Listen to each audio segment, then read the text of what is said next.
സ്ഥലത്ത് നിന്ന് ക്യാനിങ് എന്ന് പറഞ്ഞ സ്ഥലത്തേക്ക് പറഞ്ഞാൽ 2 മണിക്കൂർ യാത്ര ഏകദേശം 50 കിലോമീറ്റർ. ക്യാനിങ്ങിൽ നിന്നാണ് ഈ പരിപാടി സ്റ്റാർട്ട് ചെയ്യുന്നത്. ക്യാനിങ്ങിൽ നിന്ന് നമുക്ക് ബോട്ടെടുത്ത് ടൂർ പാക്കേജസ് എടുത്ത് കഴിഞ്ഞ് കഴിഞ്ഞാൽ ഇവിടെ ടൂർ ഓപ്പറേറ്റേഴ്സ് ഉണ്ട്, ഒരുപാട് ടൂർ ഓപ്പറേറ്റേഴ്സ് ഉണ്ട്. ഇവർ ബോട്ടിലാണ് കൊണ്ടുപോകുന്നത്. 3 days 2 night, അതുപോലെ തന്നെ 2 days 1 night അങ്ങനത്തെ പാക്കേജസ് ഉണ്ട്. ഇപ്പോൾ ഓഫ് സീസണാണ് ഞങ്ങൾ വന്നേക്കുന്നത്. അത് കാരണം കൊണ്ട് നമുക്ക് ഒരുപാട് ബുദ്ധിമുട്ടാണ്. ചില സമയത്ത് ഒരു ബോട്ടിംഗ് നടത്തുന്നുള്ള ആൾക്കാരുണ്ടെങ്കിൽ, അല്ലെന്നുണ്ടെങ്കിൽ പ്രൈസ് കൂടുതൽ, ഏറ്റവും കുറവ് പ്രൈസ് 3300 രൂപ, അല്ലെന്നുണ്ടെങ്കിൽ എന്താ പറയുക 3700, 4700 അങ്ങനെ പല റേറ്റാണ്. നോൺ AC AC റൂംസ് അത് ബോട്ടിലും ഉണ്ട്. അതുപോലെ തന്നെ ഹൗസ് ബോട്ടിന് വേറെ സെറ്റപ്പ് പോലത്തെ ഇത്, നമ്മുടെ നാട്ടിലെ ഹൗസ് ബോട്ടിന് വേറെ സെറ്റപ്പ് പോലത്തെ സെറ്റപ്പ് അങ്ങനെയാണ്. ഇപ്പൊ നമ്മൾ എടുത്തിട്ടില്ല. നമ്മൾ ഇന്നലെ വിളിച്ച് ചോദിച്ചവരൊക്കെ നല്ല റേറ്റ് പറഞ്ഞ കാരണമാണ് ഞങ്ങളിപ്പോ എന്താ പറയുക ഗദ്ഗലി എന്ന് പറഞ്ഞ സ്ഥലത്തേക്ക് പോവാണ്. അവിടെ വരെ വണ്ടി പോകും, നമ്മുടെ വണ്ടി എന്തായാലും പോകും. ഒരു 30 കിലോമീറ്റർ ഉണ്ട് ക്യാനിങ്ങിൽ നിന്ന്. അപ്പൊ അവിടെ ചെന്നിട്ട് അവിടെ നിന്ന് ബോട്ടിലോ അല്ലെങ്കിൽ 1 day അല്ലെങ്കിൽ 2 day നമുക്ക് റേറ്റ് ഓവറിൽ എടുക്കാൻ പറ്റുമോ എന്ന് അറിയാൻ വേണ്ടി പോകണം. അവിടുത്തെ ഏതെങ്കിലും ടൂർ ഓപ്പറേറ്റേഴ്സുമായിട്ട് ബന്ധിച്ചിട്ട്. അപ്പോൾ ബാക്കി കാര്യങ്ങളൊക്കെ പോകണമെങ്കിൽ ഞാൻ പറഞ്ഞുതരാം. 10 കിലോമീറ്റർ അസാബ.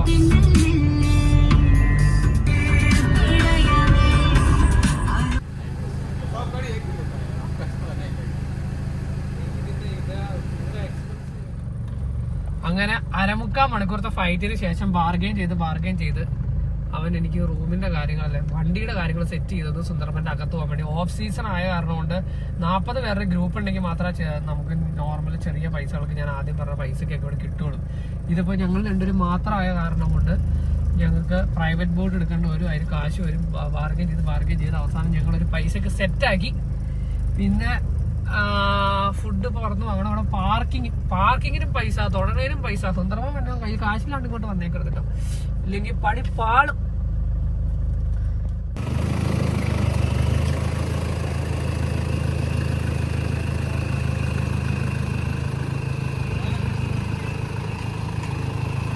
നമ്മളിവിടെ ഹോട്ടലിൽ വന്നിട്ട് ബോട്ടിൽ കയറാനേക്കാളും മുമ്പ് ഫുഡ് പറയാൻ വേണ്ടി വന്നു. ഞാൻ ഒരു ചിക്കൻ റൈസും പറഞ്ഞു, ഇവിടെ ഒരു വെജ് റൈസും പറഞ്ഞു.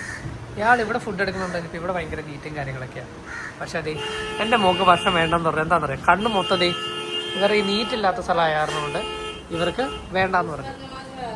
പക്ഷെ ഞാൻ കഴിക്കും, എനിക്ക് വേറെ ഓപ്ഷൻ ഇല്ല, വിശന്നിട്ട് രക്ഷയില്ല.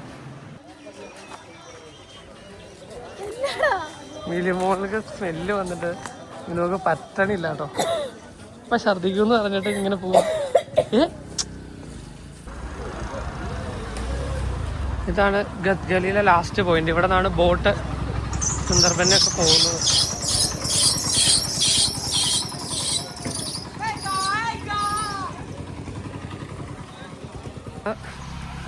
ഞങ്ങൾ പോകാൻ പോണ ബോട്ടിലേക്ക് കയറാൻ പോണ സുന്ദർബൻ പോണേ. ഫുഡ് വാങ്ങി കുഞ്ഞുമോളെ ഫുള്ള് സെറ്റാക്കി ഞാനും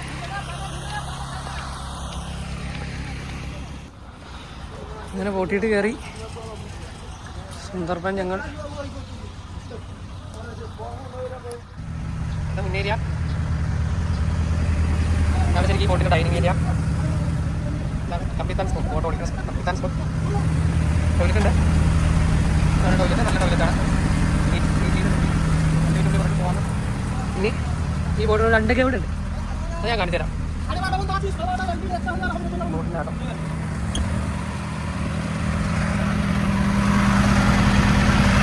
ഇത് ശരിക്കും കിടക്കാനുള്ള സൈഡാണ്. ഇങ്ങനെ ആക്കോണ്ട് സ്മെല്ലാണ് വെള്ളമായതുകൊണ്ട്. ഇതാണ് ഈ ബോട്ടിൻ്റെ എഞ്ചിൻ. ബോട്ട് റിവേഴ്സിൽ തിരിക്കേണ്ട സ്പീഡ്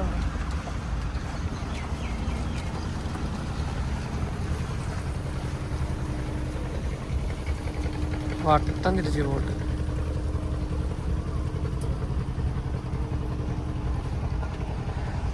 അങ്ങനെ നമ്മൾ സുന്ദർബനിലേക്കുള്ള യാത്ര സ്റ്റാർട്ട് ചെയ്തിരിക്കുന്നു. हम लोग ऑलरेडी टूर पे शुरू हो गया. हम लोग आज जाएंगे फॉरेस्ट का अंदर, तो देखते हैं आप लोगों का नसीब में क्या है. मेनली तो हम लोग फॉलो करते हैं रॉयल बंगाल टाइगर है. सुंदरबन का रॉयल बंगाल टाइगर मैनीटर है, इंसान मार के खाते हैं. क्योंकि यहाँ का शेर जैसे दूसरा फॉरेस्ट की तरह ये जंगल नहीं है. 24 आवर में 2 बार हाई टाइट होता है, 2 बार लो टाइट होता है. तो हर एक मैनग्रोव का रूट से रूट निकलता है. तो जंगल इतना घना होता है जो आप सीधा भी नहीं चल सकते. ऐसी सिचुएशन में रॉयल बंगाल टाइगर अपने आप को जिंदा रखना एक बहुत चैलेंजिंग है. तो उसी के लिए टाइगर हर एक चीज खाने जो लायक है सब कुछ खाते हैं। जैसे क्रैब पकड़ के खाते हैं, मछली खाते हैं, आपका जंगली सुअर है, हिरन है, कभी कभी इंसान मिल जाए इंसान को भी मार के खाते हैं। तो इंसान को भी मारते हैं। इसलिए पूरा वर्ल्ड में रॉयल बंगाल टाइगर एक ही शेर है जो मैन ईटर है, जो मारने के बाद 2-3 घंटे में कम से कम 5-6 लोग मांस खा लेते हैं, उसका जो नरम मांस होता है। तो रॉयल बंगाल टाइगर इसलिए जो पूरा वर्ल्ड में फेमस है, सब लोग देखने आते हैं, क्योंकि ऐसे मैंग्रोव फॉरेस्ट में रॉयल बंगाल टाइगर जिंदा रहता है।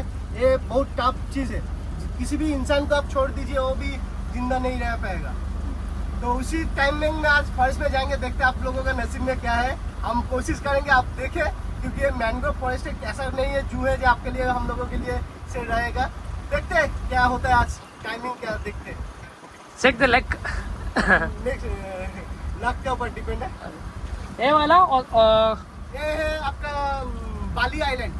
हम लोग इसका बाद दूसरा एक गोसामा आइलैंड। गोसावा, देखिए सामने आप कैमरा घुमाइए धीरे धीरे। जो सामने जेटी दिख रहा है इसका नाम है गोसावा आइलैंड। हाँ हाँ, और भी थोड़ा सा राइट पे ये जो दिख रहा है साइड से देखिए एक नैरो कैनल अंदर जा रहा है। इसका नाम मैं बताया था दुर्गा दुआनी रिवर। इसी रिवर से हम लोग चलने वाले। दुर्गा दुआनी रिवर है ഇവിടെ. सबसे पहले डेवलप का शुरू हुआ था गोसावा आइलैंड पे। ഇവിടത്തെ ഡെവലപ്മെന്റ്സ് മൊത്തം ഉള്ളത് ഗൊസോവ ഐലൻഡിലാണെന്നാണ് ഇവർ പറയണത്. അതേപോലെ തന്നെ സുന്ദർബന്റെ സിറ്റി, അല്ലെങ്കിൽ സുന്ദർബൻ സിറ്റി ആണ് ഈ ഗൊസോവ ഐലൻഡ് എന്ന് പറഞ്ഞ മെയിൻ ആയിട്ട്. സുന്ദർബന്റെ നമ്മൾ ഗഡ്ഗലിയിൽ വന്നു.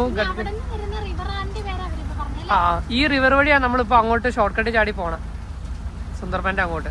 അപ്പൊ നമ്മൾ അവിടെ കാണിച്ചു തരാം.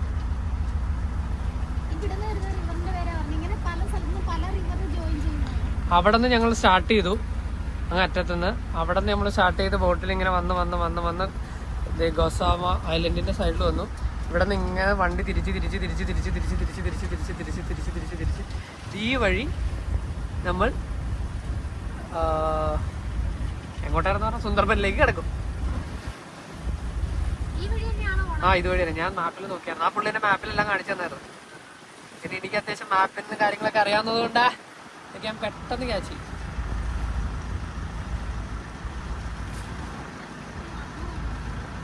സ്കൈ കാണാൻ രക്ഷയില്ല അല്ല, അത്ര പഞ്ഞു. भैया 4 रिवर है इधर है.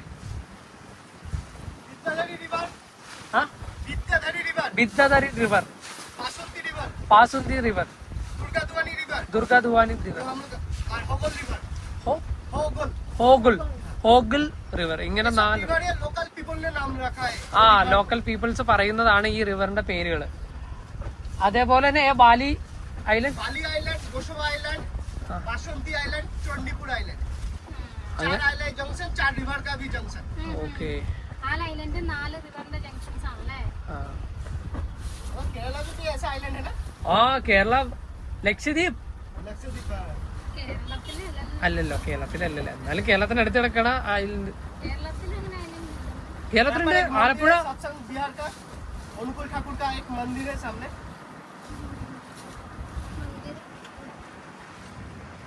അമ്പലം.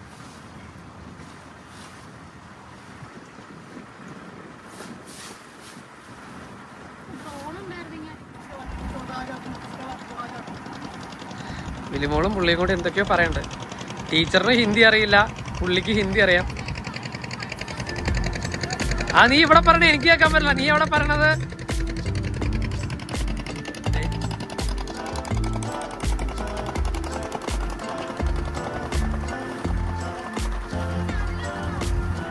ആ പുള്ളിക്ക് യൂട്യൂബ് ചാനൽ ഉണ്ടെന്നാട്ടാ പറയണത്.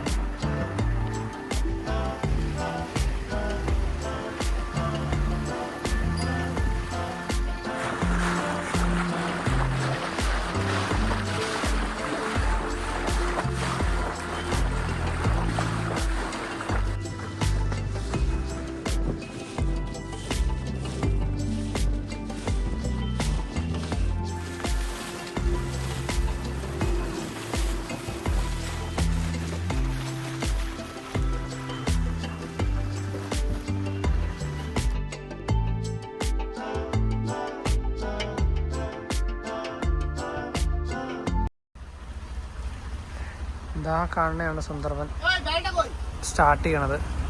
അവിടെ സൈഡിൽ आलिस नहीं കൊണ്ടുപോയി നിർത്തി ये हमने कोई ढलक दी दी चुप ഫസ്റ്റ് സ്റ്റോപ്പ് കരിക്ക് കുടിക്കാൻ നിർത്തി.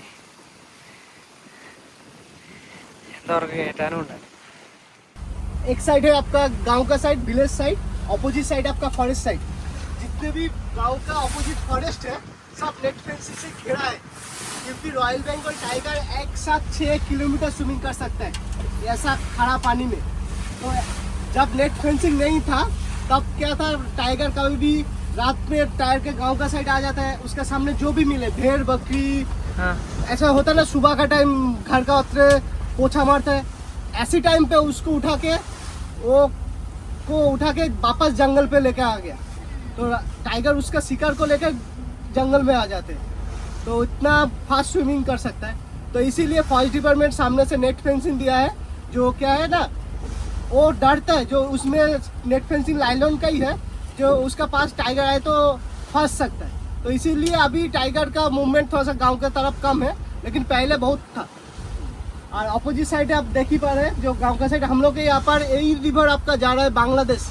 ओ यहाँ से ये जो गुमती रिवर से बांग्लादेश का कार्गो शिप चलते हैं, ओ जो राग होता है ऐस लेकर जाते हैं ना, ऐस हाँ हाँ हाँ वो ऐस एक्सपोर्ट होता है बांग्लादेश में. ओ तो यही से इसका ढाका का पूरा कनेक्टिंग रिवर है, हाँ, जो जाके पूरा ढाका तक जाता है. ओ और हम लोग सामने से एंट्री करेंगे जंगल का ओपन फॉरेस्ट में, जो रोड आपको मैप पे दिखाए थे.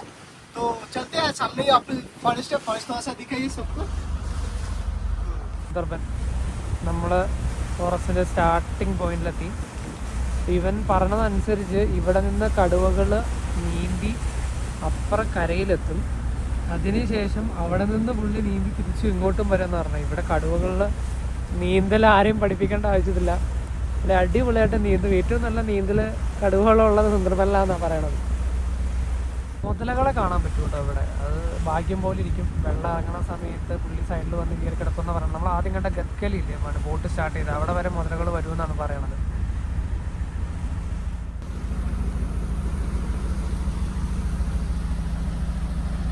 എനിക്ക് വിശക്കുന്നു. വിശക്കുന്നുണ്ടെങ്കിൽ കഴിച്ചോളൂ. ബംഗ്ലാദേശിൽ നിന്നുള്ള കാർഗോ ഷിപ്പുകളാണ് ഇതൊക്കെ. നമ്മളിപ്പോൾ സുന്ദർബനിലേക്ക് എൻ്റർ ചെയ്തിരിക്കുന്നതാണ്. ഫോറസ്റ്റിലേക്ക് എൻ്റർ ചെയ്തു. പുള്ളി പറയണത് 84 ടൈപ്പ് ഓഫ് മാംഗ്രോ ഫോറസ്റ്റുകൾ ഇവിടെ ഉണ്ടെന്നാണ് പറയണത്. അതുപോലെ 48 ഐലൻഡ് ഉണ്ടെന്നാണ് പറയണത്. ഇവിടെ നിന്ന് ഏകദേശം ഒരു 50 കിലോമീറ്ററോളം 50-60 കിലോമീറ്ററോളം നദി കൂടെ ട്രാവൽ ചെയ്ത് കഴിഞ്ഞാൽ വേ ഓഫ് ബംഗാളിൽ റീച്ച് ചെയ്യാന്ന് പറയണം. അത്രത്തോളം വലുതാണിത്.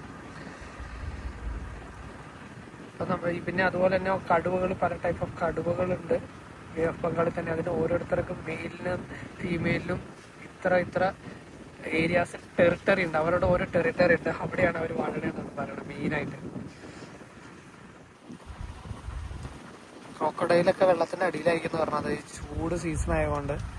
അതേപോലെ ജനുവരി ഫെബ്രുവരി സമയത്ത് വരുന്നവർക്ക് ക്രോക്കഡൈൽസിലെ കാണാൻ ഇച്ചിരി കൂടി ഈസി ആയിരിക്കും എന്നാണ് പറഞ്ഞത്. കാരണം ആ സമയത്ത് തണുപ്പ് സമയമുണ്ട്, വെള്ളത്തിന് പുറത്ത് ഇവർ വന്ന് കിടക്കുന്ന പറയണം.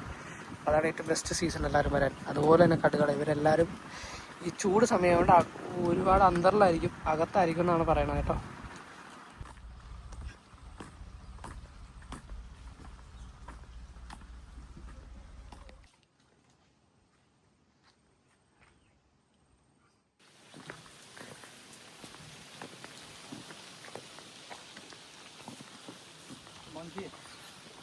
ഓ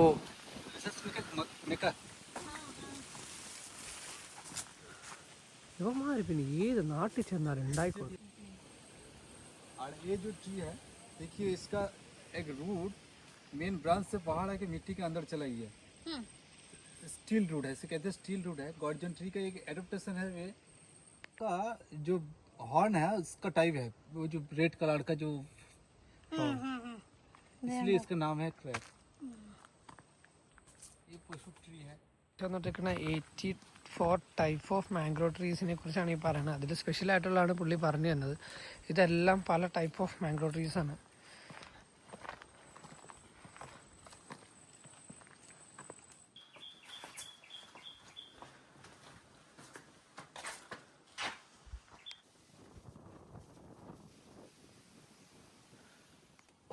പറ. അതായത് ഇവർ പറയുന്നത് ഈ കണ്ടൽക്കാടുകളിൽ ഇവിടെ 3 വഴി പോലെ അവർക്ക് തിരിച്ചിട്ടുണ്ട്. ഇത് ആൾക്കാരെ വെട്ടി ഇതാക്കിയേക്കുന്നതാണെന്നാണ് പറഞ്ഞേക്കണേ, മാൻമേഡാണെന്നാണ് പറഞ്ഞേക്കണേ. അതായത് ഈ അമാവാസി സമയങ്ങളിൽ ഇങ്ങനെയായിരിക്കും കാണുന്നത്. പൗർണമി സമയങ്ങളിലൊക്കെ എന്ന് പറഞ്ഞാൽ വെള്ളം കൂടുതലായിരിക്കുമല്ലോ. അപ്പോൾ വെള്ളം കൂടി കഴിഞ്ഞ് കഴിയുമ്പോൾ ഇതിൻ്റെ വെള്ളത്തിൻ്റെ അളവ് ഇവർക്ക് അറിയാൻ വേണ്ടിയിട്ടും, അതുപോലെ തന്നെ സഞ്ചാരികളൊക്കെ ഇവിടെ വന്നു കഴിഞ്ഞ് കഴിയുമ്പോഴും ഈ വന്യമൃഗങ്ങളൊക്കെ ഉണ്ടല്ലോ, മൃഗങ്ങളൊക്കെ അങ്ങോട്ടും ഇങ്ങോട്ടും പാസ് ചെയ്യുന്നത് കാണാനൊക്കെ വേണ്ടിയിട്ടാണ് ഇതിങ്ങനെ ചെയ്തേക്കുന്നതെന്നാണ് പറഞ്ഞേക്കണേ.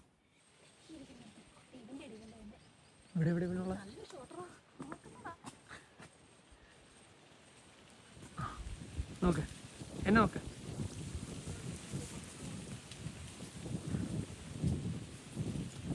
തിരിച്ച് ബോട്ടിലേക്ക് കയറുവാണേ. ഇനിയാണ് ഞങ്ങൾ കാടിൻ്റെ അകത്തേട്ട് പോകാൻ പോണത്. സുന്ദർബൻ്റെ ഇവിടുത്തെ ഇൻഫർമേഷൻസ് പുള്ളി തന്നു, ഫോറസ്റ്റ് ഓഫീസിൽ നോട്ട് ചെയ്തു. ഇനി നമ്മൾ നേരെ സുന്ദർബൻ. ഹണിയുടെ സീസണാണ്, തേൻ്റെ സീസൺ. ഇപ്പോൾ തേൻ എടുക്കാൻ വേണ്ടി കാട്ടി പോകുന്നവരെ, അതുപോലെ തന്നെ ഇവരെല്ലാം ടൈഗേഴ്സ് അറ്റാക്ക് ചെയ്യും.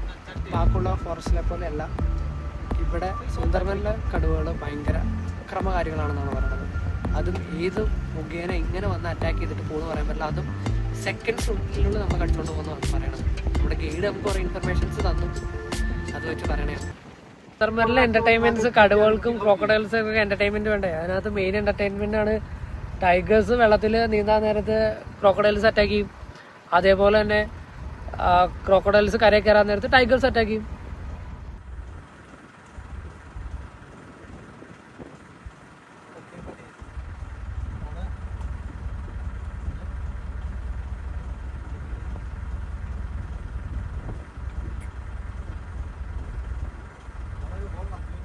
സുന്ദർബനിലേക്കുള്ള യാത്രയ്ക്ക് മുൻപ് ഒരു ആർട്ടിക്കിൾ വായിച്ചായിരുന്നു. അപ്പോൾ ആ ആർട്ടിക്കിളിൽ എഴുതിയിട്ടുണ്ട്, നമ്മൾ ഈ വനത്തിലേക്ക് എൻ്റർ ചെയ്യുമ്പോൾ ഇതിന് ചുറ്റുമുള്ള വന്യജീവികളൊക്കെ നമ്മളെ നിരീക്ഷിക്കുന്നുണ്ട്. അവർ നമ്മൾ പോകുന്നതൊക്കെ വളരെയധികം നിരീക്ഷിച്ചുകൊണ്ടാണ് ഇരിക്കുന്നത്. ഞാൻ നോക്കിയിട്ട് ഞാനും തിരിച്ചങ്ങോട്ട് നിരീക്ഷിച്ചുകൊണ്ടിരിക്കുകയാണ്, എന്തിനെങ്കിലും കാണാൻ പറ്റുമെന്ന്. എന്തിനും ഇതുവരെ കാണാൻ പറ്റിയില്ല. നമ്മുടെ നാട്ടിലെ കൊക്കിനോടൊക്കെ സാദൃശ്യമുള്ള ഒരു പക്ഷിയെ മാത്രമേ കാണാൻ പറ്റുള്ളൂ. ഗ്രേറ്റ് ഇഗ്രിറ്റോ അങ്ങനെ എന്താണ് അതിൻ്റെ പേര് വന്നത്. ഇങ്ങോട്ടൊന്നും എൻ്റർ ചെയ്യാൻ ഇവിടെ ഇറങ്ങാനൊന്നും പറ്റില്ല. ടൈഗേഴ്സ് പറഞ്ഞ ഫാസ്റ്റും ടൈഗേഴ്സിന്റെ അറ്റാക്കിംഗ് ടൈമിംഗ് എല്ലാം ഇച്ചിരി പുള്ളി പറഞ്ഞു. ഇവിടുത്തെ royal Bengal tigers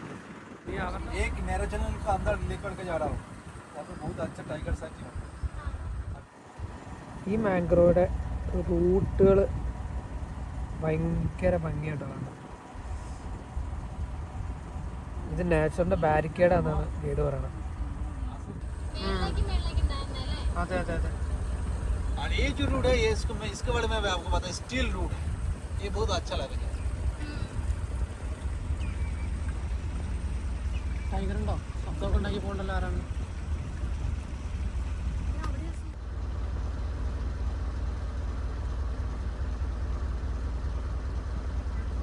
actually forest में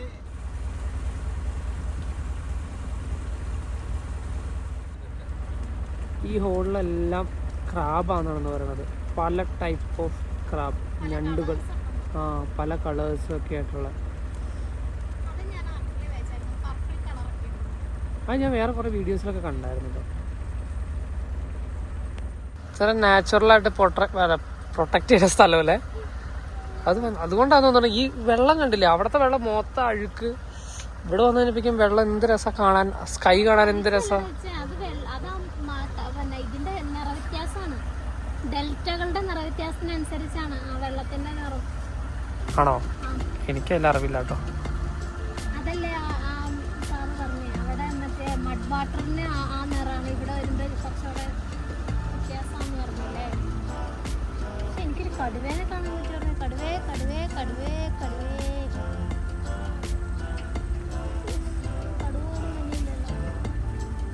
ഇപ്പം ആ സാറ് പറഞ്ഞനുസരിച്ച് കടുവകളൊക്കെ മറ്റേ മരത്തിൻ്റെ താഴെ കിടന്ന് ഉറങ്ങുവാണ്, ഫുഡ് ടൈമാണ്.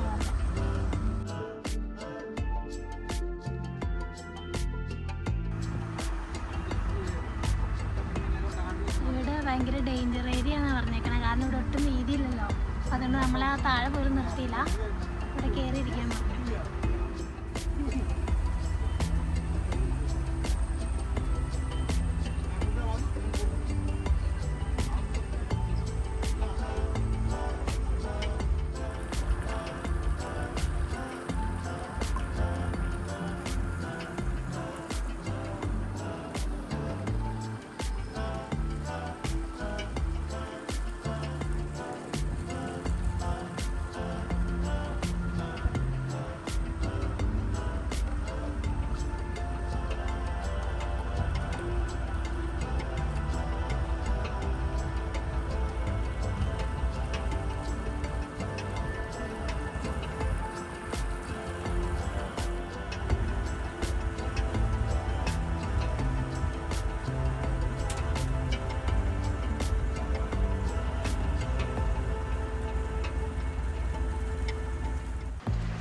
എന്തൊരു ഭംഗിയല്ലേ സുന്ദർബൻ മാംഗ്രോ ഫോറസ്റ്റ്. നിങ്ങളുടെ ക്ലൗഡ്സ് നോക്കി എന്ത് രസം കാണാന്ന് വെച്ചാൽ ബ്ലൂ സ്കൈ, ഭയങ്കര ഗ്രീനറി, എന്താ പറയുക ഈ റിവർ എന്ത് രസമാണ് കാണാൻ വേണ്ടി. സൈലൻ്റ് ആയിട്ട് പോകണം. പിന്നെ ടൈഗേഴ്സിൻ്റെ ക്രോക്കഡൈൽസിനെ സൈറ്റ് ചെയ്യാൻ പറ്റിക്കഴിഞ്ഞാൽ അടിപൊളി. ഇല്ലെങ്കിൽ തന്നെ ഈ നേച്ചർ കാണാൻ അടിപൊളിയാണ്. നമുക്ക് ഭയങ്കര പീസാണ്. നമ്മൾ ഹിമാലയ മൗണ്ടൻസിൽ പോണതിൻ്റെ വേറൊരു തരം ഫീൽ ഇവിടെ കിട്ടും. എന്തായാലും ഒരു ദിവസം ഇവിടെ സ്പെൻഡ് ചെയ്യണം മൊത്തം. അത്ര ഭംഗിയാണ് ഈ സ്ഥലം കാണാൻ വേണ്ടിയിട്ട്. പേഴ്സണലി എനിക്ക് ഭയങ്കര ഇഷ്ടപ്പെട്ടു. അതുപോലെ ഫ്രഷ് എയറാണ്, ഭയങ്കര പീസുമാണ് ഇവിടെ ഇരിക്കാൻ വേണ്ടിയിട്ട്. ഇത്ര ചൂടുണ്ടെന്നുണ്ടെങ്കിൽ നമുക്ക് അത്ര ചൂട് ഫീൽ ചെയ്യുന്നില്ല. ശരിക്കും ഇവിടുത്തെ സീസൺ ടൈം എന്ന് പറഞ്ഞു കഴിഞ്ഞാൽ ഡിസംബർ, ജനുവരി, ഫെബ്രുവരി ഒക്കെയാണ്. ആ സമയത്തോട്ട് ക്രോക്കഡൈൽസിലെ കാണുന്ന കോമൺ ആണെന്നാണ് പറയണത്.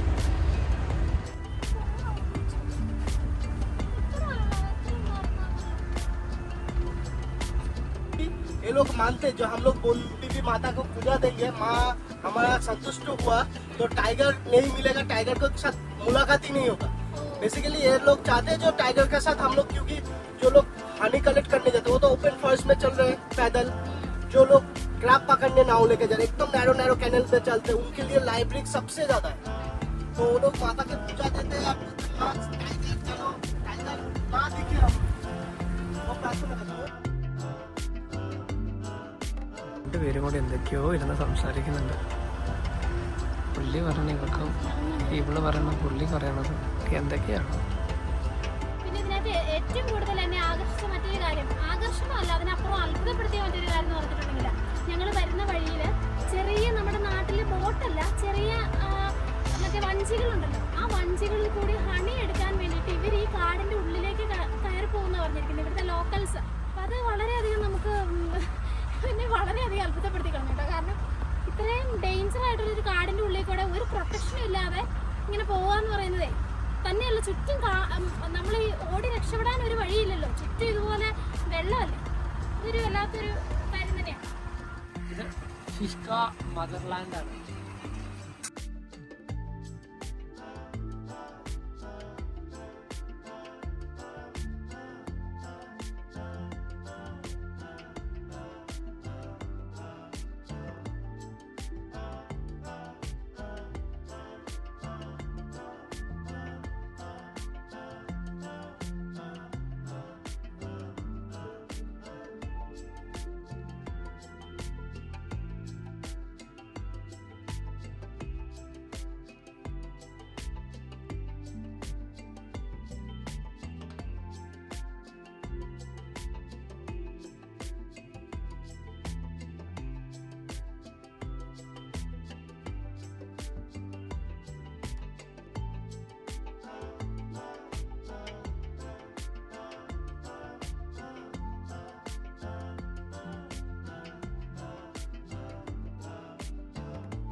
അങ്ങനെ ഞങ്ങൾ സുന്ദർബൻ വിസിറ്റ് എല്ലാം കഴിഞ്ഞ് തിരിച്ചു വന്നുകൊണ്ടിരിക്കുകയാണ് നേരെ നമ്മുടെ ബോട്ടുകെട്ടിയിലേക്ക്. എന്നിട്ട് ഞങ്ങൾ തിരിച്ചിനി വെസ്റ്റ് ബംഗാളിൻ്റെ നോർത്ത് സൈഡ് സിലിഗുരി, ഡാർജിലിംഗ് ഏരിയയിലേക്ക് പോവുകയാണ്.